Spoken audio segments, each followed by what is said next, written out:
Hi, Bragg here from C4G. Before we start the video, we've been seeing a little bit of growth, but 73% of you still aren't subscribed. If you like what you see and want weekly podcasts, deck profiles, and more, subscribe and hit the notification bell. Cheers! Hey, Bragg here with Gold Series 3 10 years later. So just an overview of this set. It was actually kind of a key reprint set at the time. It was really good. The gold printing of this set was actually kind of attractive. That's probably personal opinion. I actually really do like the gold in this set. It had a few key reprints, and we'll get right into them now with the top 10. Blackwing Whirlwind. So this it wasn't really a hard card to come by, but its gold printing was a rarity bump for it, and also I am grouping all the Blackwing cards in this. It was a nice way to get all the key Blackwing cards and then roll them out, and they did see some success after this. All of them were kind of a bit late, they were more relevant for the TCG before this. On that note, we also have Icarus Attack. So this was another rarity bump, and a very key card for Blackwings. Just the 2 for 2, and hoping that you plus off the other Blackwing cards was the way to go. And this was the best looking version of Icarus Attack at the time, so that is number 9. On number 8 is Destiny Draw. This is the first common version of this card. It was pretty damn hard to get. The price was creeping up. And although Destiny Heroes didn't really go on to do too much for the next few months, it was a good way to set the standard of, hey, everyone can have this card now.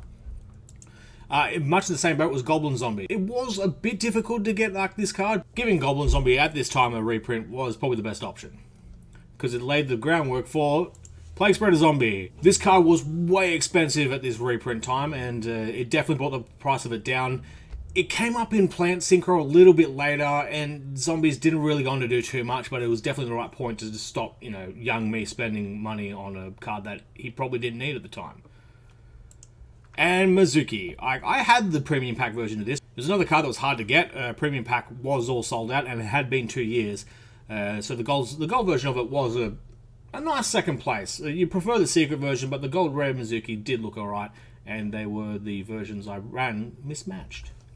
At number 4, we had Thunder King Ryo. This card was only a secret rare version in a promotional card pack. It was becoming a key card of the stall and control deck, and it was just a really good card. It was a really good reprint, and the gold version looked really, really good. Thunder King Ryo doesn't get enough love these days, but back then he really was the king. On number 3 is Mystical Space Typhoon. Now look, this had a million prints before now, but this was probably the easiest holo version to get at the time, and it looked really good. It would be eventually eclipsed by the Ghost Gold version, and then, every secret super version that's come ever since. But at the time, this was probably the easiest to get holo version, especially for the casual audience. Yeah, the Dark Beginning Super Rare and the original Ultra Rare were really hard to come by, and it was just a good looking card. On number 2 is Judgment Dragon. It was a secret rare, it was an ultimate rare, and it was really expensive, and I finally got the gold version, so allowing a bunch more people to experiment with Lightsworn months after they were relevant. We probably illustrated this in the last pack, that the Lightsworn stuff was starting to fall out of favour. But still a really good reprint, and the gold version did look really cool. And on number 1, Infernity Archfiend. Now this was the growing time of Infernities. It was really hard to get Archfiend, he was really expensive, and putting him in this pack was probably the biggest reason why we saw so much representation of Infernities at Nationals and all the other tournaments that came after this pack. This was a defining reprint, probably one of the more defining reprints ever, that it was just so hard to come by before this. It was it's only been reprinted in Dual Terminal and the OTS pack since as well, so it's probably, the gold version of this is the version. I didn't even really know about the Ultra Rare. So before we go, we got a couple of notable shoutouts. The Gold Rare Enemy Controller looked really cool. It was a nice rarity bump. And by rarity bump, I mean it wasn't Ultra Rare in Ancient Sanctuary, so ignore that opinion. And on a Smashing Ground, we also had a rarity bump for that as well. That was easy to get. The Champion Pack Game 2 version was really hard to come by, and actually quite expensive now. So if you play GOAT, this is the version I play in GOAT as well. My standards are holos. They're a bit lower than others, but it looks really cool as a gold. Dimensional Alchemist is a gold as well. It had only been a common in the Dark Emperor structure deck. It was a nice card to experiment with at the time, but looking back on it, it didn't really do much. I remember being so hyped on this card. And then the rarity bump for Elemental Hero Prisma was pretty damn cool. It was the best looking version up until Return of the Bling.